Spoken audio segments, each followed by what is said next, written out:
그런 것도 있는데 어쨌든 그래가지고 나중에 가서 연안이라고 예난 부근에 예난 자체는 아니고 예난 부근에 있는 바오안이라는 데 아주 깊숙한 곳에 들어갑니다. 바오안이라는 데 들어가서 그야말로 큰 공동체 같이 거기 도착했을 때 제가 그 기록이 도착했을 때 예를 들면 병사들을 기준으로 하면 그래가지고 대장정에서 처음 시작할 때 병사 수가 10,000명이었으면 도착했을 때 몇 명 남았는지 아십니까? 1,000명 남았습니다. 10분의 1만 남았습니다. 중간에 다 죽고. 그래가지고 남아가지고 거기서 이제 공동체 생활을 하는 거죠, 말하자면. 거기서 공동체, 거기도 다 그래도 정부 조직처럼 해가지고 하고 뭐 각종 문서 같은 거는 이면지를 사용해서 하고 뭐 이런 식으로 해서 다 합니다. 그렇게 하다가 계속 그래도 이제 병력 훈련도 시키고 이제 남해 병사로 준비를 하는데 그때 이제 말하자면 또 거기 가서 이제 일종의 공동체 생활을 하다 보니까 여러 가지 필요한 게 많은데 그때 이제 필요한 걸 하면 주로 이제 부탁한 게 누구냐면 숭칭링한테 부탁한 게 순원이 죽고 난 뒤에도 숭칭링은 공산당 쪽에 이제 말하자면 협력을 했으니까 그래가지고 한 번은 이제 숭칭링한테 거기 뭐 사람들이 아프면 치료를 해야 되니까 의사가 하나도 없어서 의료진을 부탁을 했습니다. 의료진을 부탁을 하면서 숭칭링이 이제 사람들을 해서 서양 의사나 이런 중국에 온 사람들을 물색하는 과정에서 누구를 만나냐면 유명한 그 저널리스트자 작가인 에드가 스노우를 만납니다. 에드가 스노우를 만나가지고 에드가 스노우가 숭칭링 소개로 그 먼 바오안까지 찾아갑니다.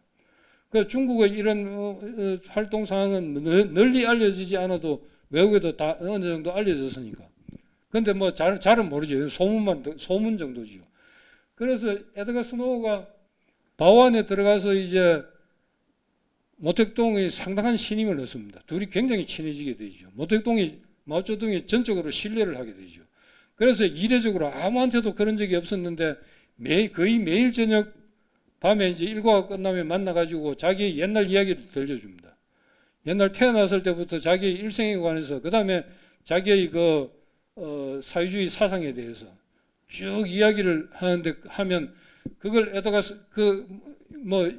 전해진 기록에 따르면 마오쩌둥도 그걸 어느 정도 예상을 하고 이제 한 걸로 되어 있는데 그러면 에드가 스노우는 그걸 다 기록을 정리를 해서 글로 써서 내보내는 거죠.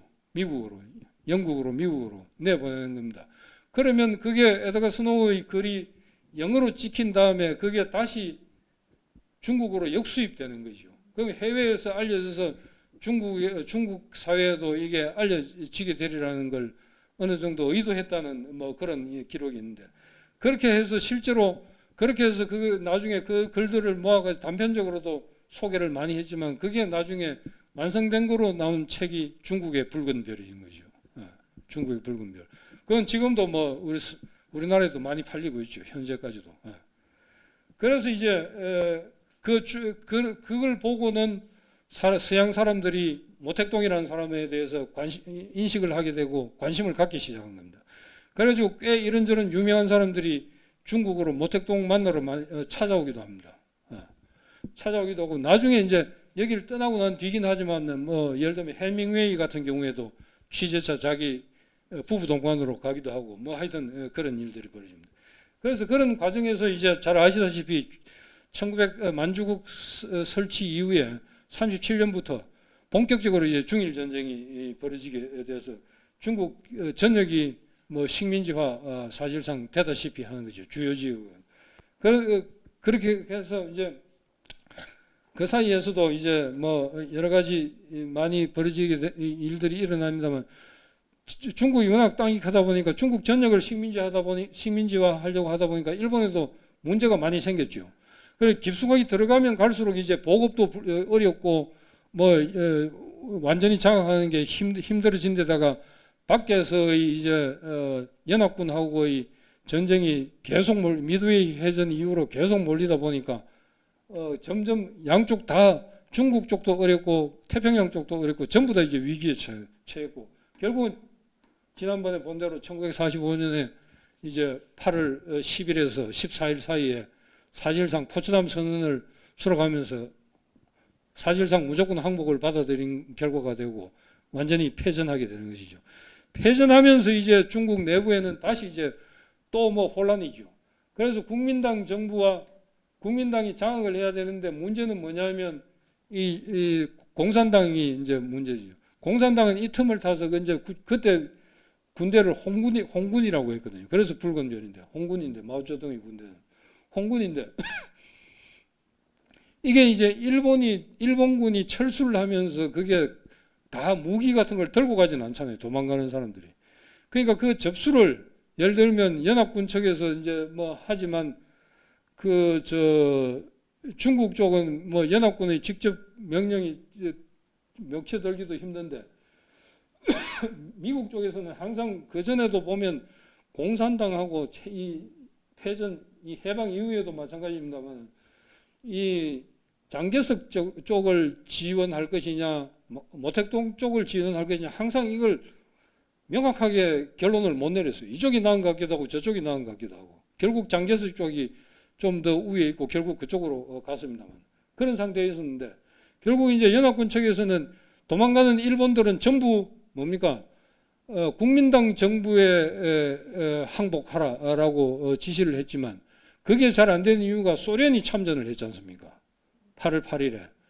소련이 참전한 게 결정적인, 우리 남쪽에도 결국 그게 결정적인 영향을 미쳤지만 남북이 붙는 중국도 마찬가지입니다. 소련이 밀고 내려오니까 소련은 예를 들면 이게 국민당 정부에 호의적으로 해줄 리가 없는 것이죠. 그리고 소련이 그쪽을 중국하고 이쪽 한반도 쪽에 치우치긴 했지만 중국을 거쳐서 이제 한국 쪽으로 들어오니까 소련이 와서 사실상 이 홍군을 많이 도와준 겁니다. 들어오면서. 홍군을 많이 도와주고 따라서 홍군 입장에서는 마오쩌둥 입장에서는 장제스가 예를 들면 국민당 정부가 아닌데 항복하는 것은 그게 뭐 말하자면 무효다. 그리고 모든 무기는 국민당 정부에만 일본군한테 국민당 정부군한테만 반납을 하고 그 이외에 중국 어떠한 세력하고는 만나면 싸워도 좋다라고 합니다. 공격해도 좋다라고 합니다. 그러니까 그걸 두고 마오쩌둥은 내국노라고 막 비난을 합니다. 장제스를. 자기 같은 중국을 싸우라고 했으니까. 그렇게 하면서 이 결국은 소련 덕분에 일본 군들이 남기고 간 무기의 거의 대부분을 홍군이 다 흡수를 합니다. 그렇게 해서 이제 좀 더 약간은 더 강해지게 되는 것이죠. 그렇게 해서 이제 결국은 본격적인 국공 내전으로 이제 들어가는 것이죠. 2차 국공 내전. 본격적인 국공 내전으로 들어가는데 결론만 간단히 말씀드리면 처음에는 1차, 2차, 3차 큰 전투에서 전부 국민당 정부군이 압승합니다.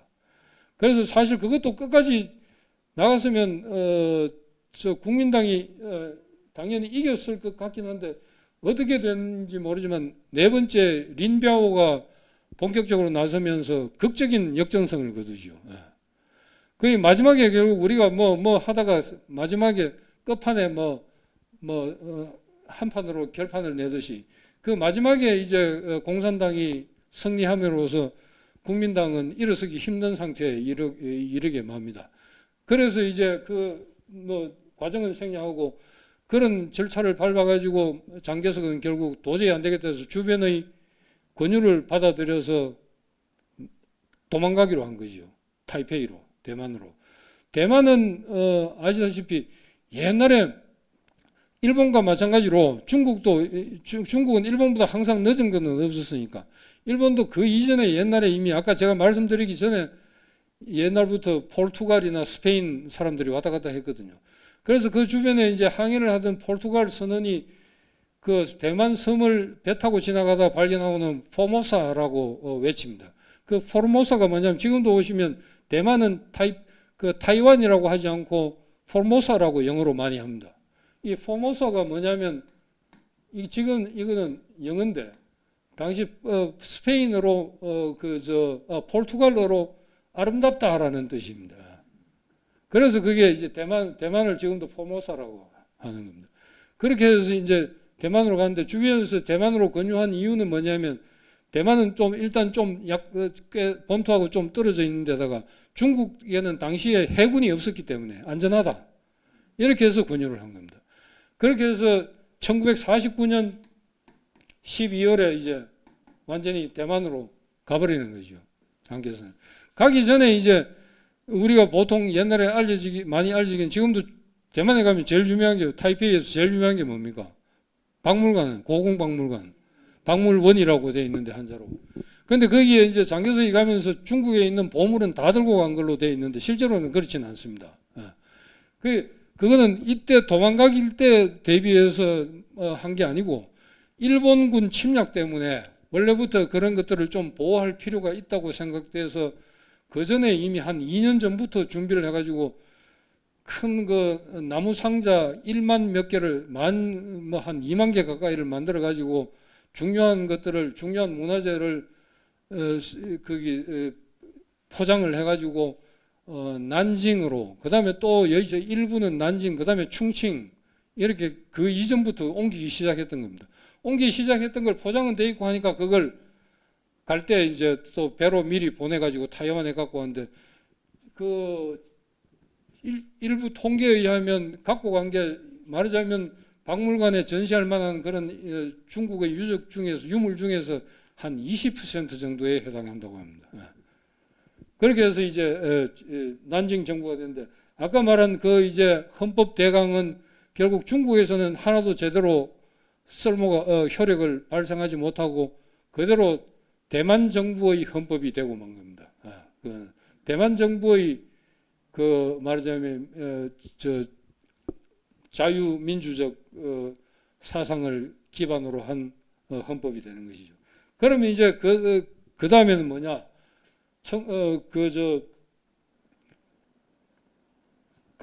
가고 난 뒤가 아니라 그 이전에 이미 49년 10월에 천안문 성루에서는 모택동이 이제 중화공화국이 아니라 중화인민공화국, 중국공화국이 아닌 중화인민공화국 창건을 선포합니다. 중화인민공화국이 이때 탄생하죠. 이때 탄생하는데 중화인민공화국을 이제 창건을 선포하면서 개국대전이라고 해서 축제가 그 천안문 광장에서 열립니다. 열리는데 이때 특이하게 중화인민공화국이 창건했음에도 불구하고 이때 헌법이 없습니다. 새로운 국가가 탄생하면서 헌법이 없는 유일한 우리가 아는 일반적인 나라 중에 유일한 나라가 되는 것이죠. 헌법이 없고 뭐가 있었냐 하면 공동강령이라는 게 있습니다. 공동강령. 이 공동강령은 뭐냐면 그야말로 꼭 지켜야 할 원칙 같은 사회주의 강령처럼 그런 것 중에 하나인데 이 공동강령이 나오게 된 공동강령만 남고 헌법을 만들지 않게 된 이유 중에 하나는 나름대로 이유는 있습니다. 모택동의 마오쩌둥의 혁명 2단계론 때문에 그렇습니다. 혁명 2단계. 이 혁명은 뭐냐? 사회주의 혁명이죠. 궁극적인 목적은 사회주의 혁명에서 그게 이제 완전히 완숙한 경제에 이르러서 완전한 공산주의에 이르는 걸 말하죠. 사회주의 혁명 또는 공산주의 혁명이 되는 것이죠. 그 공산주의 혁명의 2단계는 뭐냐면 1단계는 신민주주의 혁명이에요. 중국 모택동 이론 사상 중에 유명한 것 중에 하나죠. 신민주주의 혁명입니다. 두 번째가 사회주의 혁명입니다. 2단계가. 그럼 신민주주의 혁명은 뭐냐? 사회주의 혁명을 한꺼번에 이룰 수는 없다는 겁니다. 1단계로 신민주주의 혁명을 먼저 이룬 다음에 완성한 다음에 그걸 토대로 해서 사회주의 혁명을 일으켜야 된다. 신민주주의 혁명은 뭐냐? 그러니까 우리 북한도 마찬가지지만 다 민주주의 국가라고 하지 않습니까? 어느 나라고 다 그러는데 우리 옛날 유신 시절에도 다 한국적 민주주의라고 했듯이. 근데 신민주주의라는 것은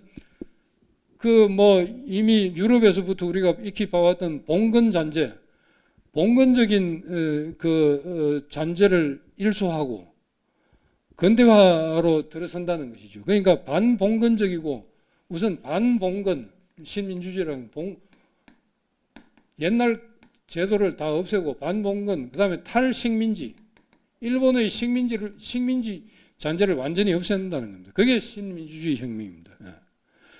그래서 대신 이 신민주주의 반봉건 탈식민지 운동을 하는데 그냥 하는 건 안 된다는 겁니다. 아주 중요한 요건이 하나 있는데 그게 뭐냐면 혁명의 주동 세력이 누구여야 하느냐? 농민이어야 한다는 겁니다. 농민.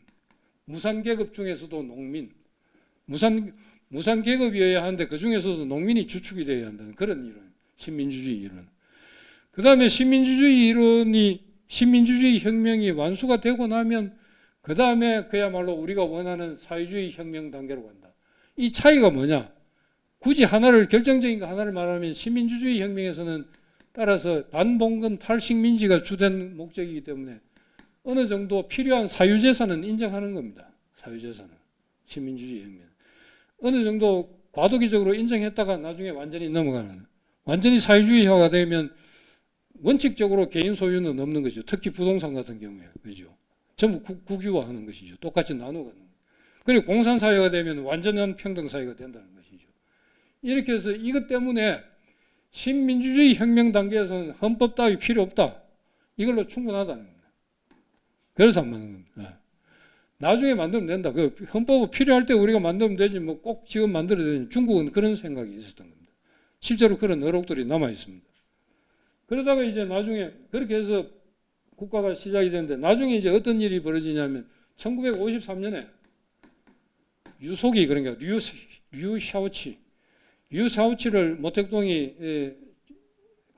스탈린한테 보냅니다. 이런저런 협의를 위해서. 스탈린한테 보는데 그때 이야기 중에 스탈린이 류샤오치에게 뭐라고 하냐면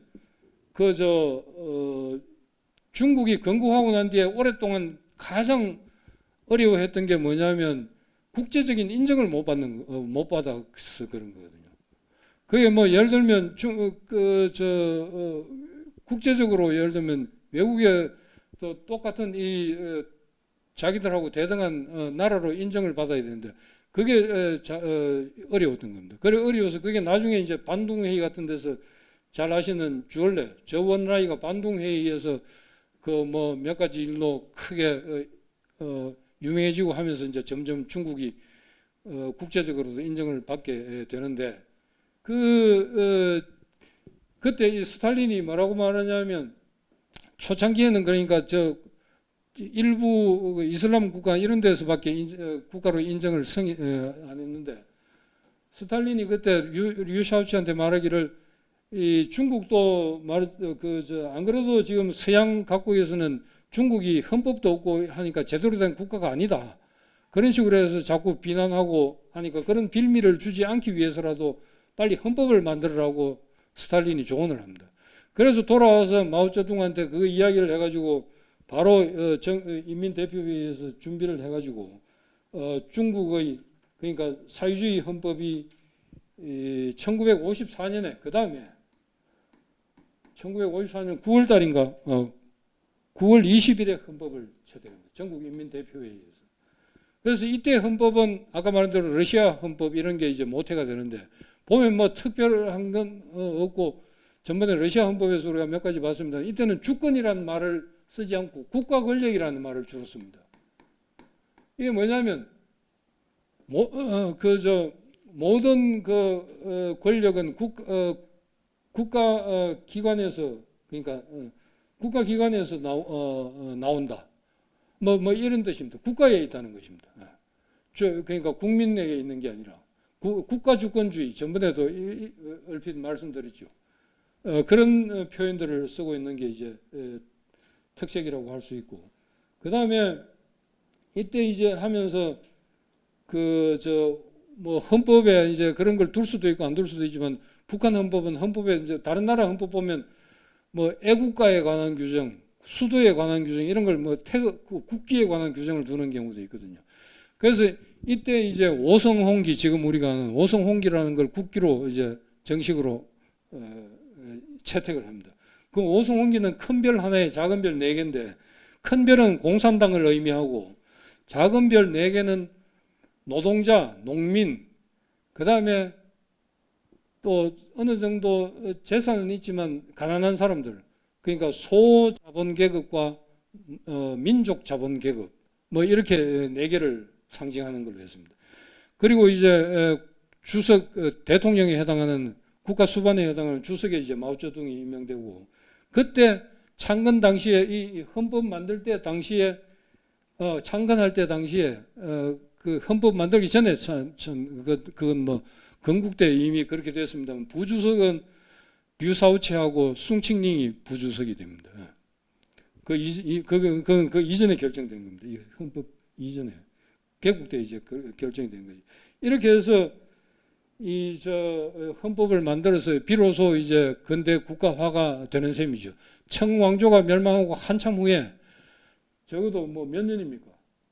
1910 신의 혁명을 기준으로 하면 뭐 이게 1912년이니까 42년 만에 이제 헌법이 완성되는 셈이죠. 왕조는 그때 몰락했다 하더라도 위안스카이 때 몰락했다 하더라도 뭐 한 2년 차이밖에 안 나고 1912년을 하더라도 거의 40몇 년 만에 반세기 만에 왕조 몰락과 아울러서 헌법이 갖춘 제대로 된 국가가 되는데 이렇게 이제 오랜 시간이 걸린 겁니다. 근데 이제 이건 나중에 잘 아시다시피 문제가 뭐냐면 그 뒤에 중국은 지금 헌법하고는 또 많이 다르죠. 그 뒤에 헌법은 1966년에 이걸 뭐 어쩔 수 없는 색깔이 달라졌습니다. 1966년에 뭐 괜찮아요. 보이는데. 일주일 지나니까 또 일주일 지나니까 잊어버려. 1966년부터 거의 10년 동안 정말 세계사에서 찾아올 수 없는 전쟁보다 더 참혹한 희한한 일이 일어났죠. 문화혁명이라는. 그런데 문화혁명은 따지고 보면 그게 뭐 새삼스러운 것도 아닌 것 같아요. 중국 사회에서는. 문화혁명이 일어나기 이전에 그 리허설 같은 일들이 있었거든요. 똑같은 게. 그게 반우파 투쟁이라는 겁니다. 혹시 백가쟁명, 백화제방 이런 말 들어보셨죠? 그게 한때 뭐냐면 모택동이 어떤 말을 했냐면 자, 우리는 진짜 이 민주주의 국가를 만들기 위해서 이게 우리가 일당 독재가 아니다. 모든 어떤 사람이고 하고 싶은 말은 다 할 수 있어야 된다. 그러니까 뭐 비판하는 말이고 뭐 할 수 있는 말은 다 할 수 있어야 된다. 예를 들면 꽃이 중요한 꽃 한두 송이보다 온가지 100가지 꽃이 다 만발하는 게 훨씬 아름답지 않느냐. 백화제방. 마찬가지로 백가쟁명. 하고 싶은 말은 다 누구든지 할 수 있어야 된다. 그렇게 했단 말입니다. 그래가지고 실제로 누가 설설 막 이런저런 비판도 하고 하니까 바로 어떤 일이 있었냐. 즉시 그것도 오래 안 됐습니다. 즉시 예를 들면 이거는 도가 지나치다라고 해서 반우파 투쟁. 그런 사람들을 예를 들면 반혁명분자로 몰아가지고 숙청하기 시작해. 잡아놓고 숙청하기. 그게 그 문화혁명이 일어나기 한참 전에 있었던 일입니다. 그런 식으로 하다가 이거는 또 본격적으로 해가지고 이거는 뭐 예를 들면 이때 당한 사람은 뭐 거의 대부분이다시피 할 뿐만 아니라 그 죽은 사람도 엄청 많지만 이건 우선 뭐 예를 들면 중국에서 10년 동안 우선 대학을 없애버렸지 않습니까? 대학 자체가 완전히 없어졌거든요. 대학 자체가.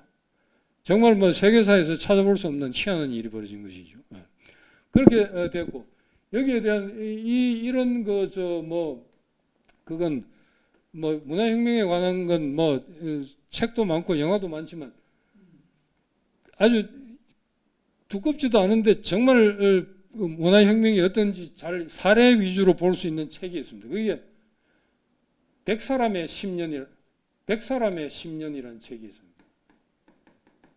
이건 중국 어느 작가가 문화혁명을 겪으면서 살아남으려고 조용히 있으면서 있다가 나중에 그런 사례들을 메모한 걸 어디 들킬까봐 비닐에 몇 겹을 싸서 중국 재래식 그 화장실 안에다가 넣어 놓습니다. 그 밑에 파면서 그렇게 하고 나중에 이제 문화혁명이 끝나고 난 뒤에 그걸 토대로 해서 전국에 광고를 내가지고 문화혁명 당을 당한 사람들, 피해자들 정언을 수집해가지고 사람들을 만나가지고 들은 것들을 쓴 책인데 정말 뭐 한번 읽어볼 만합니다.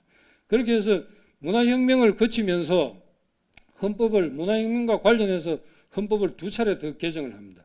그건 뭐냐면 1975년에 문화혁명이 끝나기 전에 문화혁명이 진행되고 마지막에 거의 이르를 즈음에 문화혁명의 성과를 반영한 헌법 개정은 한번 하고, 그 다음에 잘 아시다시피 마오쩌둥이 76년 9월에 사망하거든요.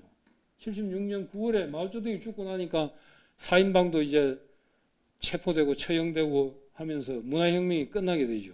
문화혁명 끝나고 난 뒤에 1978년에 문화혁명의 과오를 수정하는 내용을 반영한 헌법 개정을 합니다. 헌법 개정을 하는데 이런 것들은 그냥 정치적인 헌법 개정일 수밖에 없는데, 그 이후에 지금의 우리가 아는 중국을 만들어낸 헌법 개정은 그 후에도 있기는 있었습니다만 가장 중요한 헌법 개정은 1982년에 있습니다. 잘 아시다시피 덩샤오핑이 등장해서 개혁 개방 정책을 본격적으로 시도하면서 완전히 이제 철저하게 사상적인 면에서는 여전히 지금도 사회주의적으로 통제를 하고 있으면서 자본주의를 말하자면 자본주의 체제를 도입해서 중국이 엄청난 세상으로 변하기 시작한 것이죠.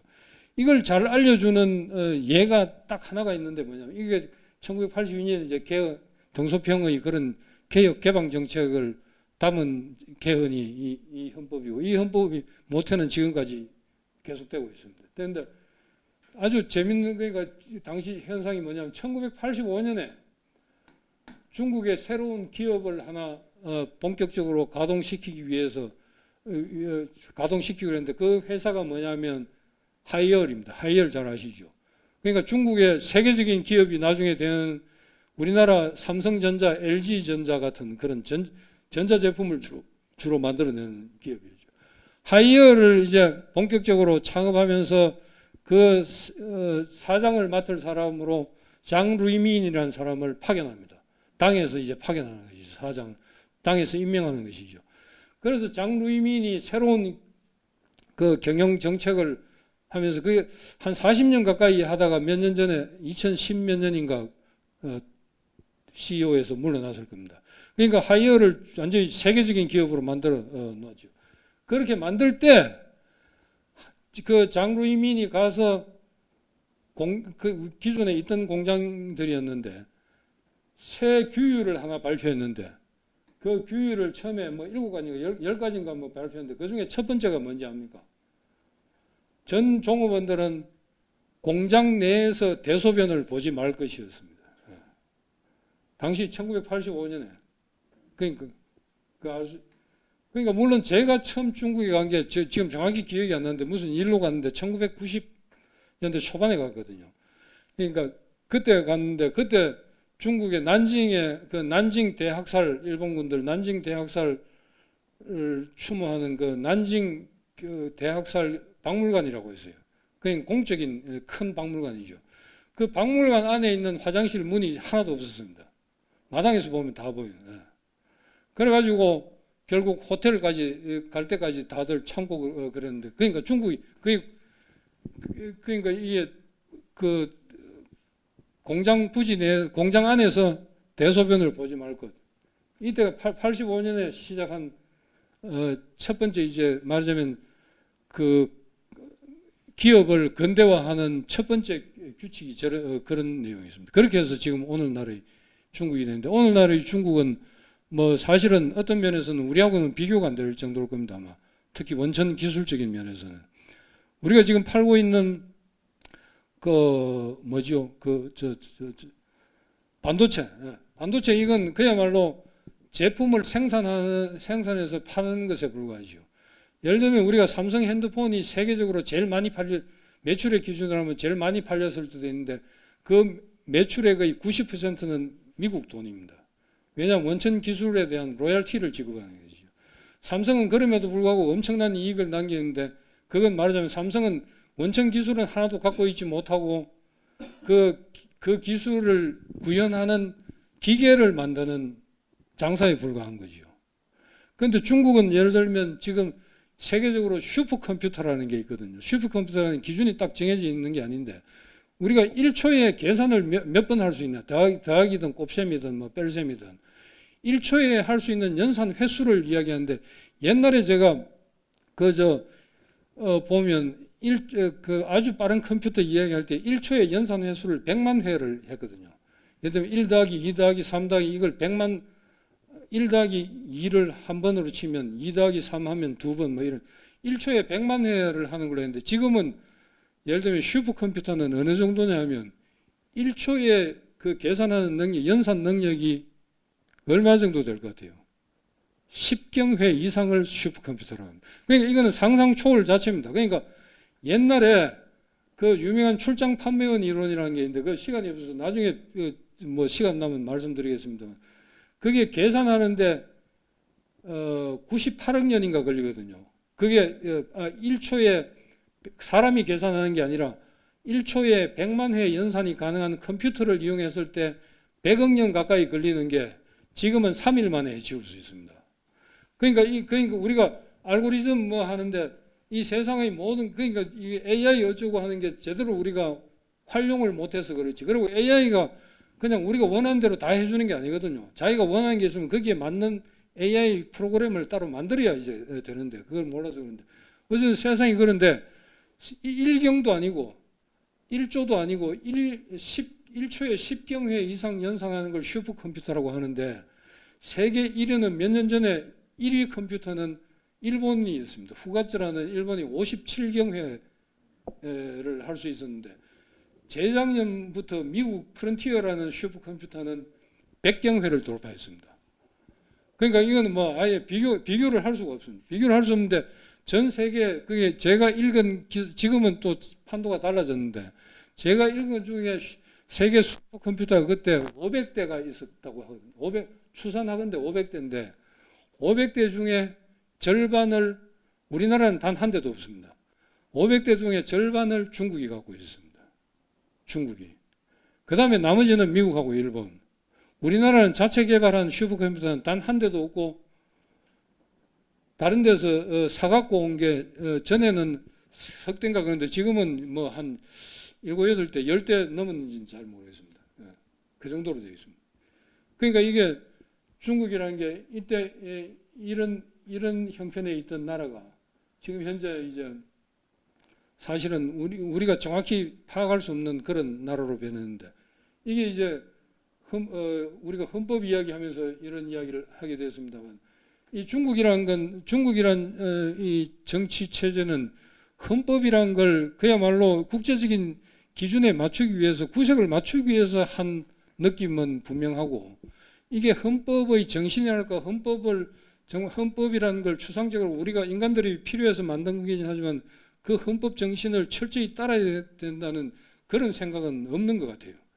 그러니까 이건 우리가 필요한 데에 따라서 얼마든지 새로 만들면 되는 것이고 그때 하는 것이고 우리가 효율적으로 사회주의 사상을 버리지 않고 그걸 기반으로 중국적 사회주의를 사상 기반으로 하면서 나름대로 이제 이 경제 체제도 그야말로 세계의 제1국이 되는 걸 목표로 하는 그런데 현실적인 목표가 있지 않나 그런 생각을 합니다. 그러니까 헌법마다 이게 그 나라에서 생각하는 기본적인 관념이 좀 다른 것 같다는 그런 느낌이 듭니다. 일단 이 정도로 중국을 끝내도록 하죠. 끝내고 다음에는 이제 한국 헌법 과정하고 시간을 적절히 3번 남았으니까 적절히 조절해서 한국하고 한국 헌법 탄생 과정하고 그 다음에 나머지 세계에 관한 라틴 아메리카와 이슬람 제국, 이슬람 국가에 관한 헌법 탄생 과정을 보고 그 다음에 마지막에 한국 헌법의 지금 현재 한국 헌법이 간단한 개정 과정과 지금 헌법 내용을 마지막에 1시간 정도 하든지 뭐 그렇게 준비를 해보도록 하겠습니다. 예. 혹시 또 필요한 게 뭐 원하시는 게 있으면 제가 모르더라도 준비를 해오면 되니까 언제든지 말씀해 주십시오. 예. 지금 아니더라도 나중에 윤 실장님 통해서 말씀해 주시면 제가 준비하도록 하겠습니다.